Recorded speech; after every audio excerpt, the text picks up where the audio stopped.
Hello to everyone, and welcome to another expert podcast run by UNESCO's Inclusive Policy Lab. This is part of our expert series, which focuses on a post-COVID reset, a reset, of course, along more equitable and smart paths than the ones that might emerge spontaneously.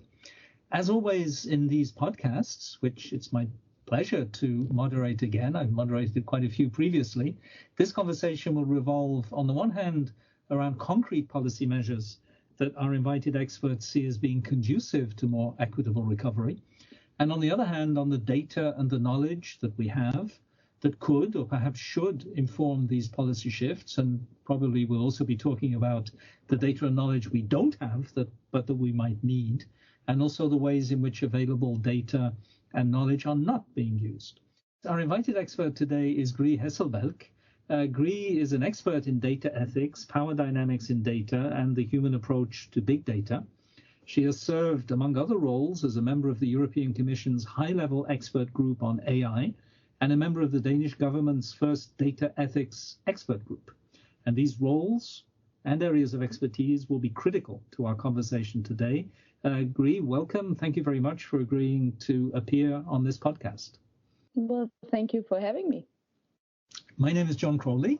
I'm UNESCO's Chief of Research Policy and Foresight, and I'll be hosting this podcast today, along with my colleague, co-hosting, Iulia Sevciuc, UNESCO's lead on inclusive policies and data use in policy. This podcast comes under our thematic stream on data for good, in which we're looking into new data, current data landscapes, the main risks and inequalities in data systems, and the place of data in the post-COVID recovery, both data specifically on the issues that relate to the post-COVID recovery, and also the broader question of how data systems can take and play a place in a better new world. As the first part of our discussion, I'd like Gry to invite us, and invite you in particular, to talk about power structures and data. It's hardly surprising if you're a social scientist. I'm a political scientist by background, so it doesn't surprise me that the data systems we have around us and that we see emerging follow existing power dynamics. They drive existing inequalities and produce new forms of inequalities on the basis of those pre-existing patterns. They also give rise to new groups within countries and globally of haves and have-nots. So in light of these fairly obvious points, which are to be expected, what do you see, Gry, as the key forms of misuse and inequities in these economies of data, nationally or globally? And please choose the level you prefer to respond on, or both if you wish. Well, first of all, I think historically it's interesting to see a transformation of the data systems that we're using and that we have in our everyday lives, because I mean it's the reinforcement, as you say yourself, of power dynamics in data systems is not a new thing. We've always had registers. We'd always have forms of data systems that reinforce or exacerbate data dynamics. But the point is that today we have this kind of seamless, costless extra layer of everything we do, where data is collected about us and on us in different contexts, and mostly it's something that we're not really aware of. So it's a kind of invisible extra layer of life where you could say that some of the power dynamics and some of the interests that for example, if you had a register during the Second World War, these kind of registers were more visibly collected and done by a dominant regime of power. But today we have this kind of submersion of being part of registers and systems of data and power in general. And the problem is with these systems is that the interests that are invested in many of these systems, when we, from everything from our private relations to when we go to school, when we are part of the welfare system, when we read the news and so on and so forth, they are much more invisible than we were used to, or what we've seen before in history. And so, of course, that's one side of it. Another side of it is that many of the technologies that are being used today and that kind of build these systems are basically using data as a resource. And in this way, data becomes also an economic interest. So not only an interest in terms of how we control things and how we create power relations, but also an economic interest in terms of what resources we have in society and how they're distributed. And so we have a lot of national interests. We have a competition between different regions in the world right now. So if we think about AI, for example, there's a competition. We talk about the competition between the EU's interest in developing AI, but not only developing AI, but also developing a data infrastructure for AI, and between China and US as the two core other forces. And in this kind of competition, you also have a competition between different systems and different values invested. And so basically that's how what we see right now historically. I think we've always seen historically powers fighting over the technologies we build or the different infrastructures that we have. But today they're much more present in terms of technological innovation and business innovation and these things. So that's the kind of key, from a very macro perspective, the way that powers are being interrelated today. Yeah, thank you very much for that. I think there's one point that certainly I would like to pick up on explicitly before Iulia asks a follow-up question, which is the point you make that maybe in older style data systems, it was clear that data was provided by the object of the data, who was in that sense also the subject of the data, provided by filling in a form or provided by being required to answer questions from an official. And it's true that one of the interesting things about current data systems is just how much data you provide that you're not even conscious of providing, that you didn't deliberately provide at all, and perhaps that you couldn't recognize as data at your level, because it only really emerges from patterns of data that involve others as well. And that does create, I completely agree with you, a different character to the new economies of data. And the question of individual control, for that reason, important though it is, doesn't exhaust the question of control, because some things aren't really individualized. Patterns, in particular, are inherently collective, which raises the question of what kind of collective control might be required for them. But Iulia, you have a follow-up question. Yes, thank you, Gry. You diagnosed the key problems, key inequities, but what do you think should be done, and done probably fast, to avoid deeper and more profound entrenching of these inequities into the data systems and the attached value chains? And you are talking about data in economic terms. So what do we do about it? What do you think we should be thinking and doing now? Well, what the first thing, my first response is to say that every complex problem always deserves some complex solutions. No, so if we think about socio-technical change and the way that technologies are changing in our lives and in our societies, then they don't change just by focusing on, for example, the technical dimension, but we have to think of the response that we make as a complex set of different solutions. So we have to think of, for example, technological solutions. We have to think about educational solutions. We have to think about what we invest in and what kind of business cultures that we are enticing, and also in terms of public authorities, for example, how do we equip them to, for example, procure the proper systems? So there's a lot of facets of this change that we clearly need, because right now, until now, as I said before, we have this invisible form of power that is actually challenging democratic systems in very fundamental ways.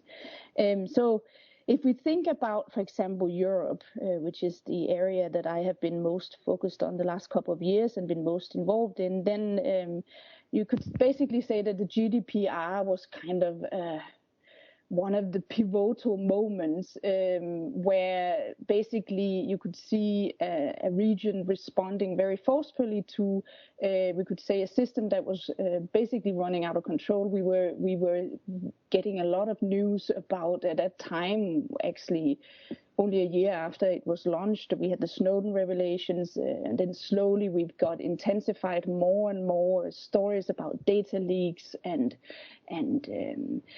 bigger hacks and different ways of using data to manipulate, for example, voters and democratic processes.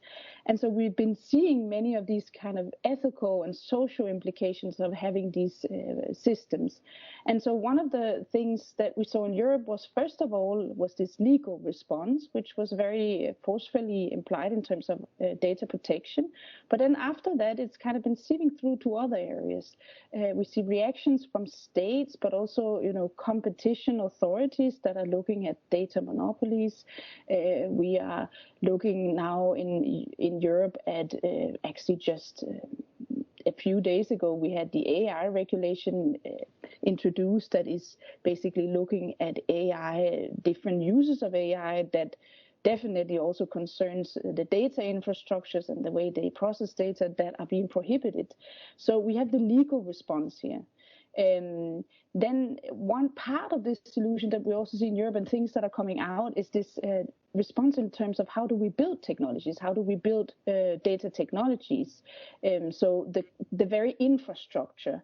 So we basically have had an infrastructure that was came out of a particular technological culture and environment where it was about, get as much data as you can because data is profitable, and we don't really, we're not too concerned about, in the other end, where do we get the data from and what are the risks in terms of, for example, the people that we collect data on.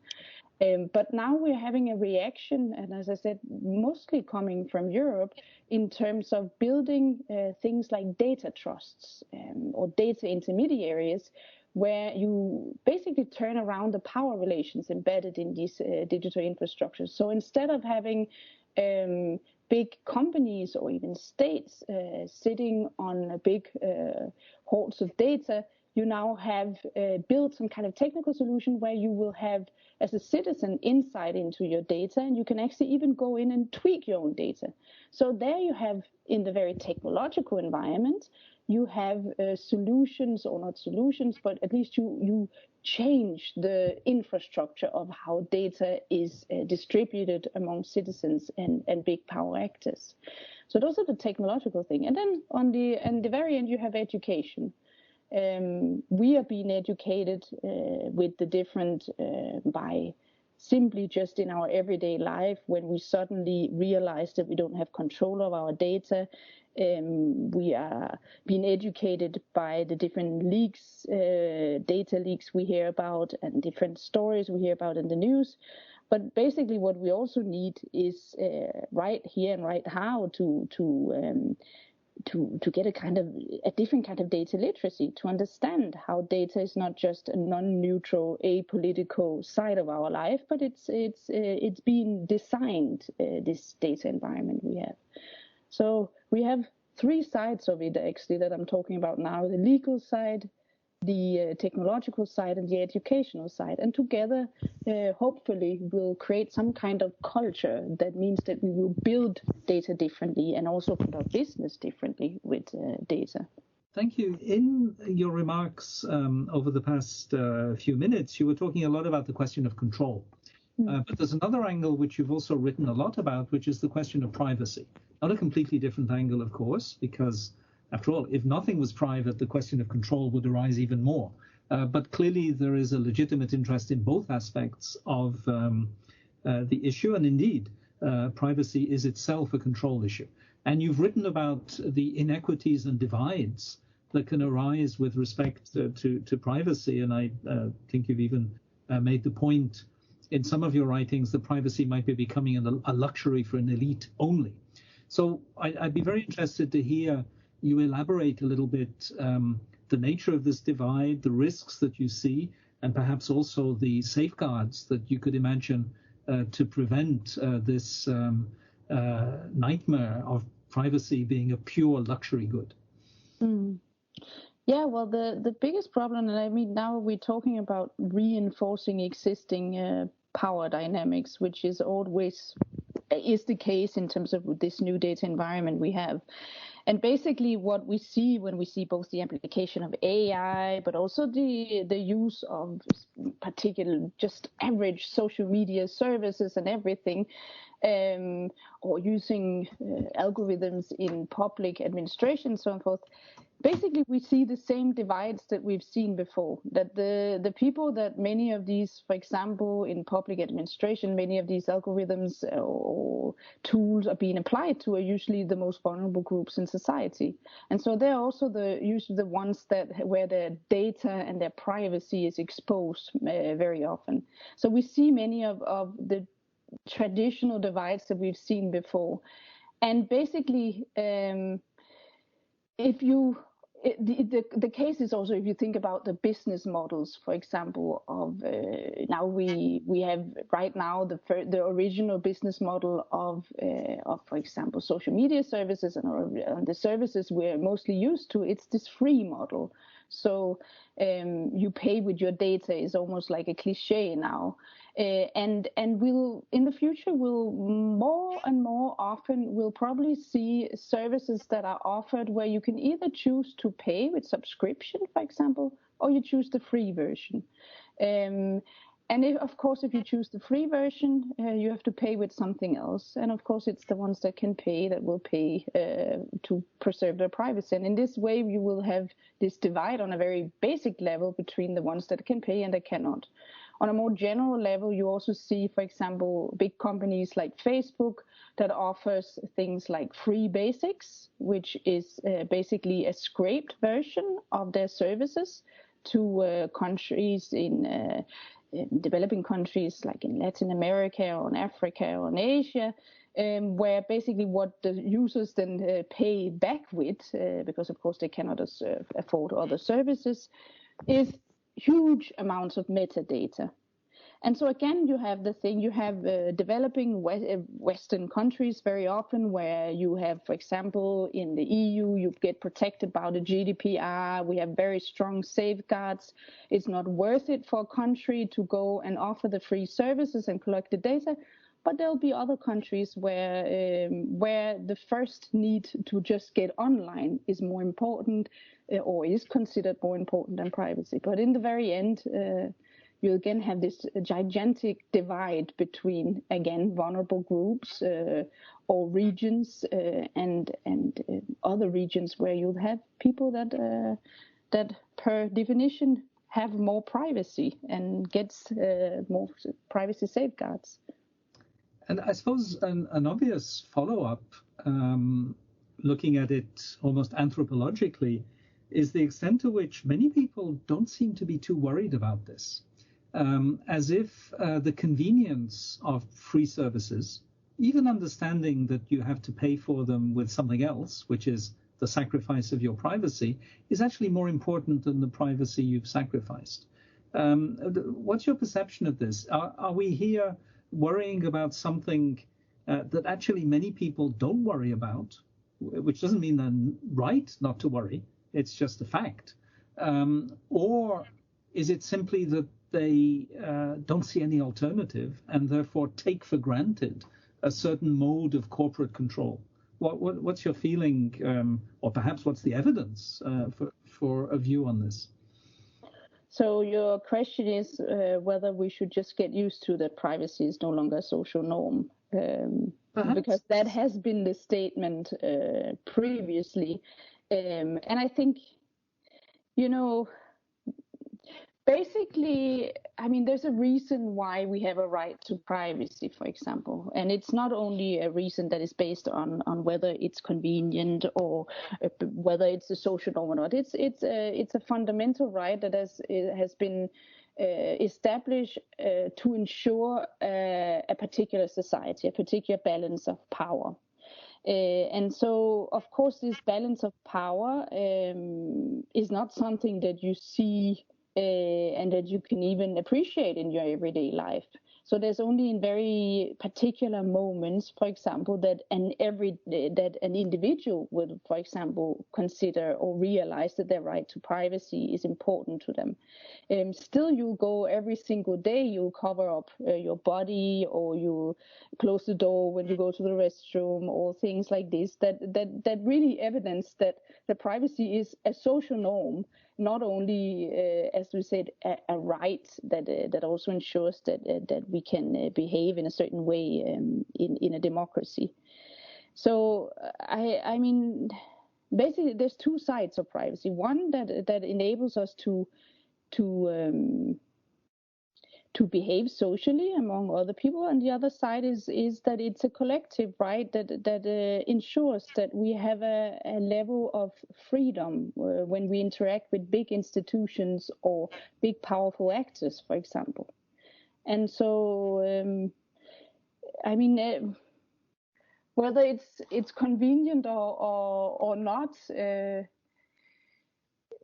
my answer is just that it's a necessity. So that's a very interesting answer, because it basically, as you said explicitly, means that privacy is not really an individualizable right, but rather a form of social responsibility, which is a very interesting way of formulating the issue, and I think a more coherent one. I agree with you on that. It's not for me to have personal opinions, I suppose, and I don't know what UNESCO's official view is, but it makes sense to me that the purely individualistic approach creates paradoxes and absurdities, whereas the social responsibility approach actually is more stable and easier to understand. And of course, it would mean that there are certain things you shouldn't be allowed to make public, even if you find it convenient, and even if someone pays you to do so, which is an interesting issue from a regulatory perspective as well, of course. And to some extent, I suppose that's where recent European regulation has gone, perhaps not strictly legally, but certainly in terms of its philosophical underpinnings. Anyway, I know that Iulia wants to move to some rather different issues, so go ahead, please, Iulia. Well, before that question, I actually have a follow-up question on this privacy divide thread. You mentioned developed countries and developing countries, and it sounds to me like there is yet another global divide in terms of privacy and the privacy divide. You say that in the global south, the imperative now is to get online, hence people don't mind paying with their privacy. Yet in the global north, Europe, North America, and so on, people have an understanding of the issue, which requires education, as you mentioned before, plus they can afford paying for their privacy. So do you think that globally we'll be seeing such a divide too? Yes, definitely. I mean, it is already there, that divide.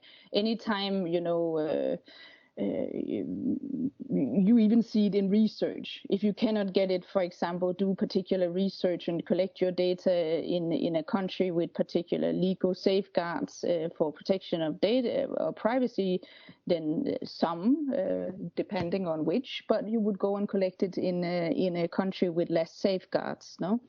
And basically that's what the big companies are also doing. No, it's easier to, if you cannot get the data from a country with bigger safeguards or where people then choose to pay in other ways, then you'll go in a different way. And so generally you'll have internal in regions digital divide. So as I said before, most of the applications, for example, in public administration, where you've seen algorithms applied or AI tools applied, for example, to decide benefits or detect tax fraud or to detect vulnerable children and their families, they are mostly applied, and the biggest problems are there.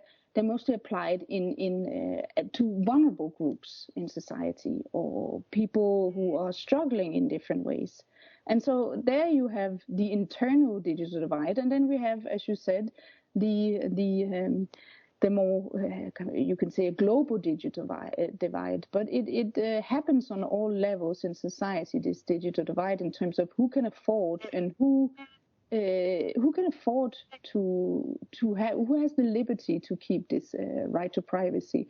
And I think it's a great problem, because as we've said before, or as we talked about before, is that the right to privacy is not just, it isn't a good, it's not a luxury good or anything.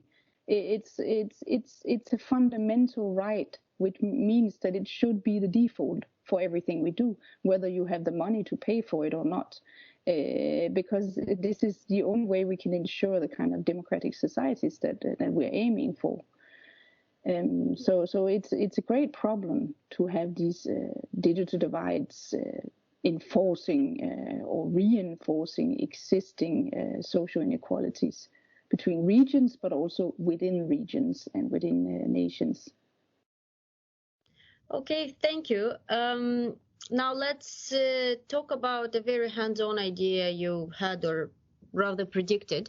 You compared environmental reporting to data reporting. You said that being eco-friendly has become an investment demand, that it's a legal requirement and a competitive advantage.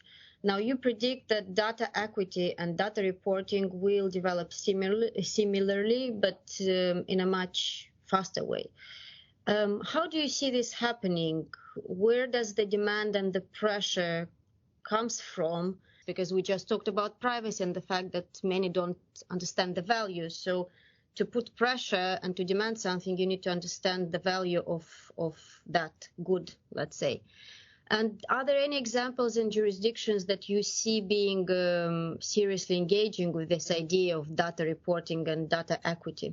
Of course, it changes from member state to member state how you consider this.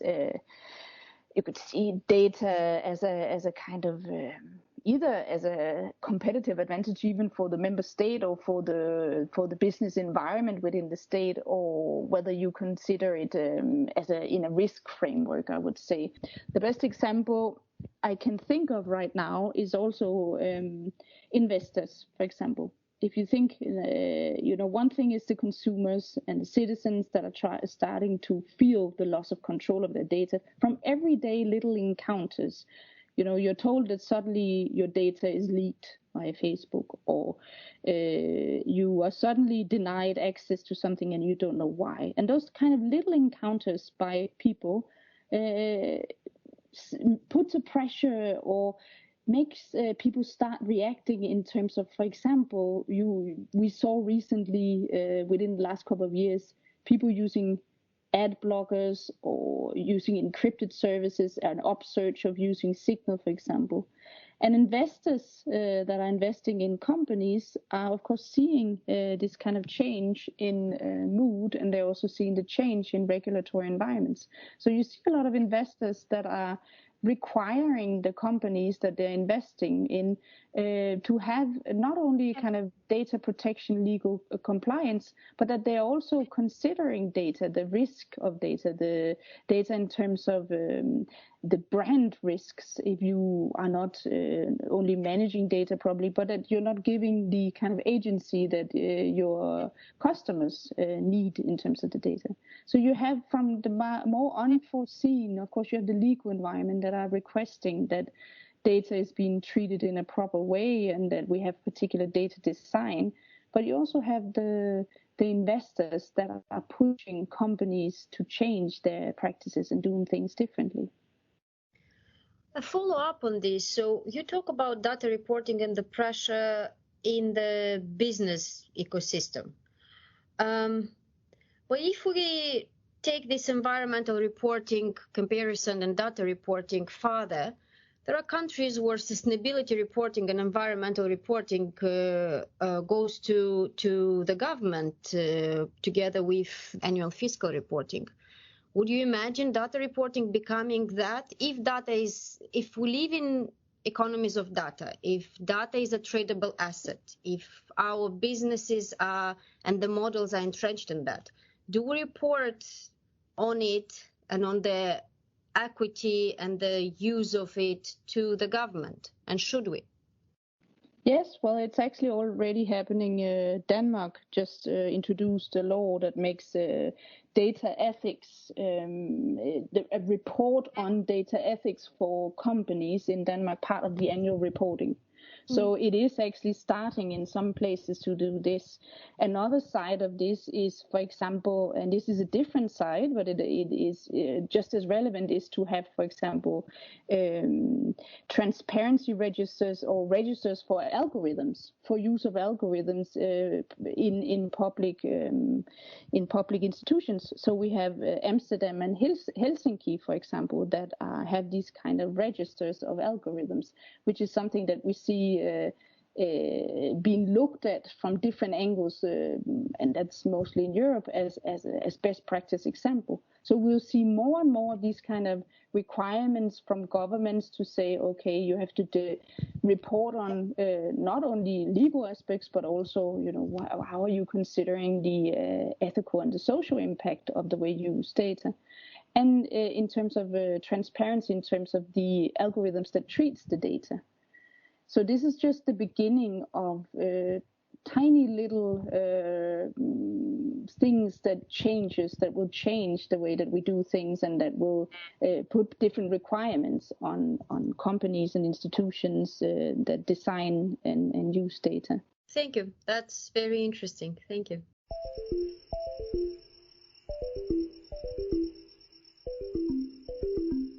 Gry, in the second part of this discussion, I'd like to invite you to discuss with us issues to do with data and COVID.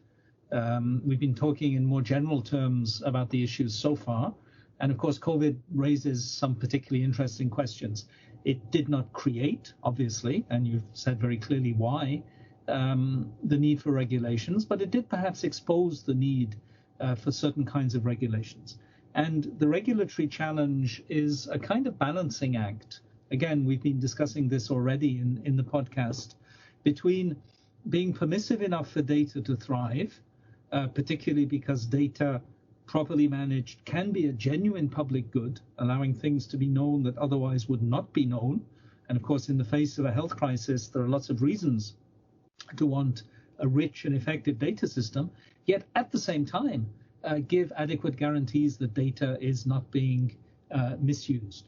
So my question is, in your view, how equipped are countries, developing, there might be differences both between those two categories and within each of them, to regulate data, particularly in the context of a pandemic, with the lack of time and space to prepare? Obviously, it's not a matter of giving A to F for any particular country, but are we doing reasonably well in this area, or do we have pretty big problems to deal with, in your view? Well, it's a very good question. But as I said, again, I know most and have been following most what has been going on in Europe. And I think what is interesting is to see how when the pandemic broke out, Europe was in a particular, or the world in general, in policy-wise, we were at a particular moment in which we'd reached the debate on data and the ethical implications and the power dynamics had reached a particular level of maturity. And so there was a focus a while many years ago, the main debate was how can we get enough data? Big data was the big issue and the big worried. How do we have enough data? How can we get it? There wasn't too many ethical considerations. But then within the kind of particularly at the end of the 2010s, we'd kind of reached a level where we not only thought about privacy, but we also thought about general, the worry about, challenges to privacy, but we also thought about the kind of democratic effects it had with these data infrastructures that we had. So when the pandemic broke out, I must say that some of the things I saw, I think, kind of scraped some of those concerns a little bit to the bare essentials. So, for example, when we had the discussions about the contact tracing apps and what kind of infrastructure would we have for that, then it didn't take long before suddenly some big tech companies came in and offered a particular, or didn't even offer, but said either you use this infrastructure or you simply don't create a contact tracing app. And that was kind of the main concern, and not really. And governments, they kind of bended over and said that's okay, we'll do it like this. So my main concern was that where we had reached this kind of very mature discussion about what role, for example, some of the companies that were monopolizing the data that we have played, and how this should be challenged by law and by citizens, it got a little bit of a setback. At the same time, I've also been quite surprised by looking, or not surprised, I kind of thought it was expected, the way that there's been a big acceptance also in among the average population and among governments and so on, the kind of digital data surveillance that we accept in order to get a little bit of security and also health benefits. So we see kind of we saw an acceptance of different forms of biometric surveillance and different forms of collection of data, using data for triage decisions and these things. And many times I know when some of these data technologies were being developed, the whole ethical procedure you have when, for example, you create a technology like use an AI technology for a triage situation in a hospital, for example, these ethical procedures that you have before you introduce something like this were sped up and maybe perhaps too fast sometimes. And then, of course, when we have to do this, there's some risks involved in terms of the implications of data use. So I think that to a certain extent, luckily we were at a stage where the entire conversation on the power of data was very mature, but I also saw different kind of very sped up processes in terms of what we introduce and what we accept, and what also the average citizen accept. I've seen average citizens accepting incredible limits on their liberties just to feel a little bit more secure. So, liberties in terms of what kind of data they provide and share. Let us cover now data as key to governance and key in decision making. The private sectors, and we've been discussing this before, has seen massive investment in their data culture, and especially in their capacity to critically engage with data and to absorb it in their decision making in the private sector. Other sectors really lag behind. How important is it for the governments and for the policymakers to have standing capacity to engage with new data at a much faster pace, including in crisis situations such as the COVID crisis? Well, I mean, that's again the question of you could say it's fair benefit sharing in terms of the distribution of data within the very data infrastructure we have. So I mean the data technologies that we have now, and especially new AI applications, can actually make a difference in terms of tracing diseases and understanding a pandemic, and so it's a very important resource for governments, just like it is for companies. The problem is right now that many times a lot of this data is monopolized by particular interests. So we might not have the possibility to actually take advantage of some of this data. And then at the same time, as a government, I wish companies would do the same thing. But governments also needs to have a particular safeguards in place. So it's not that any use of data is possible. But definitely, I think that it's a resource that governments, just like companies, could take advantage of if they actually had the access to the data. Thank you. Well, going a bit further, my question is more about human capacity and developing in government capacity for humans, for people to engage with data that is produced at a pace and volume never seen before. Do you think they should be investing in it? Do you think they should be breeding analysts and data scientists for the new age, not for the age of statistical data that is almost gone?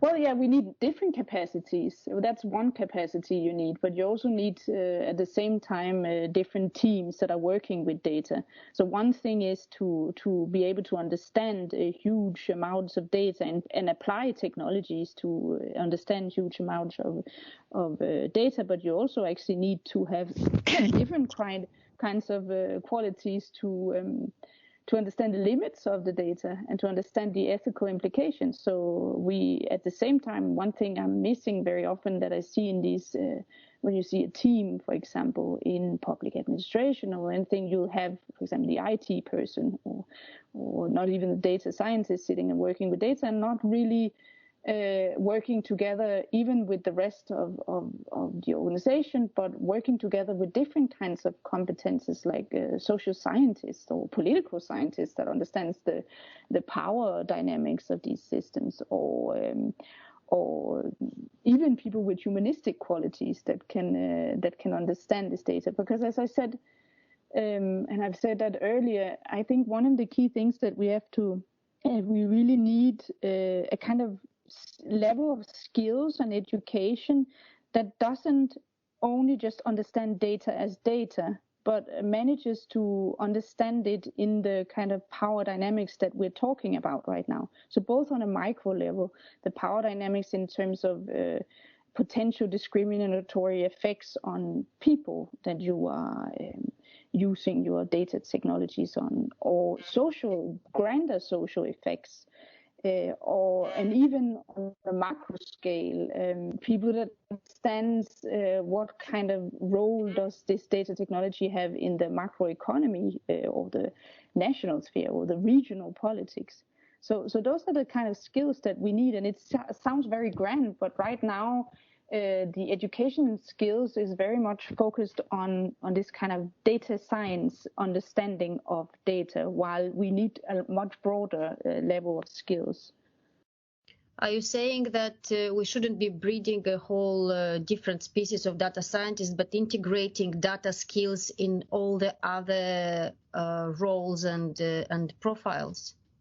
Yes, exactly that, and also the other way around. So the data scientist also needs to either to cooperate with different kinds of skills or be educated at a very basic level in terms of also at the university courses, or even we can even have it from high school, that you start learning about and getting a particular kind of data literacy that doesn't only understand data as a technology or as a mathematical formula, but as something that is a component of a much larger social life and power dynamics.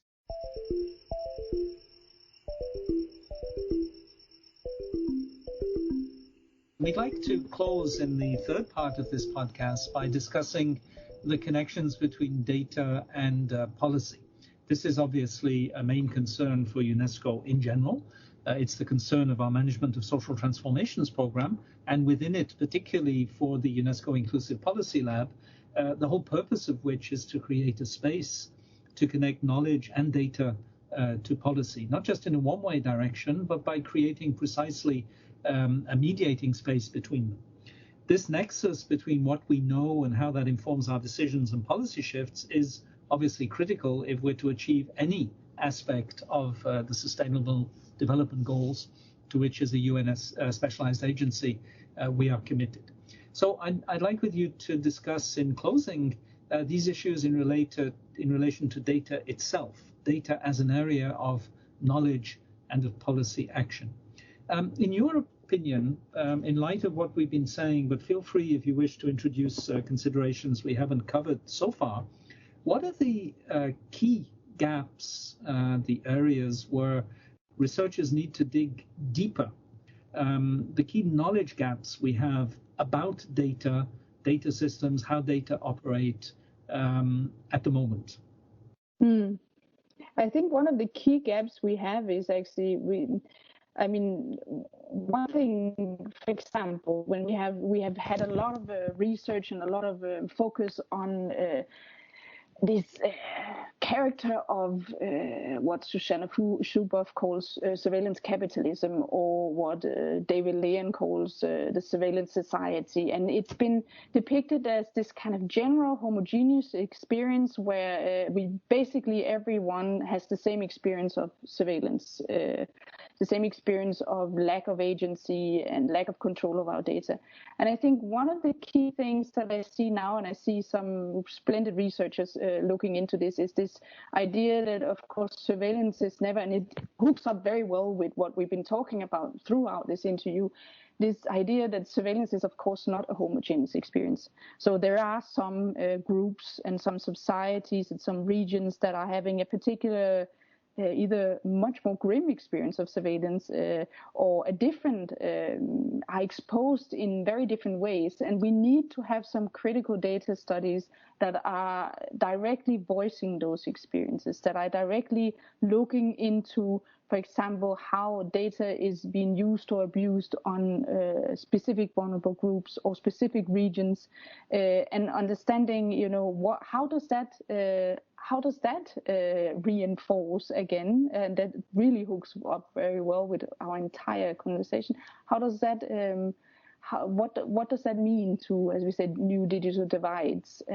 So very empirical understandings of this non-homogeneous experience of data control and power. So those are kind of the things that I think that we really need to make it more nuanced, this debate, actually. The other side of this question relates to policy, and we've been talking about it throughout the interview, throughout this podcast. But if you could distill several areas that you think need policy action now and are pressing, that we should be zooming on these areas in terms of regulation and policy action, which are those? Yeah, there's a few. I think one of the things that I mentioned before, and that I think also is kind of being developed, is this creating some legal frameworks about what I said before, the data trusts, the technical environment where citizens and people have insights, and where we change these power dynamics of having this very asymmetrical relation between the ones that sits on data and holds data and processes data, and the ones that the data is processed on. And so I think we need, and we already seen it in Europe. We had something called the Data Governance Act that came out, a proposal on this, where we're basically trying to create some legal mechanisms around creating this concept of data trusts and how they can interact and how we create an infrastructure like that. So that's kind of the legal aspect. What we also need is actually, in terms of policy, we need investments in actually creating these kind of technologies and these kind of businesses. So it's not enough that we just require, for example, that you give people access to data and that you create transparency and explainability in these systems. You actually also have to entice it. And you can do that with investments, but you can also do this with, for example, I know different places where countries are starting to create knowledge hubs and platforms where you for example, exchange best practices and education on how to create technologies like these. Then in terms of, as I said before, education, we really need different level of education in terms of data technology. So we need a kind of data literacy that has to be incorporated in school curricula, both at smaller, lower levels and higher levels at universities and below that. And I think those are some of the key things. And then there's some areas that I think we have to be very concerned with. So we had the an AI regulation recently coming out in Europe for a few days ago that looked, and now I haven't read it through, but I've looked at and I see there are certain areas that are considered prohibited uses of artificial intelligence, which is very much focused on some of these areas where you have, for example, discriminatory effects or nudging of people or use of biometric technologies for mass surveillance, for example. And those are areas that I think that, of course, we need to develop, and we have to consider where do we put the limit? Which things do we not want to accept?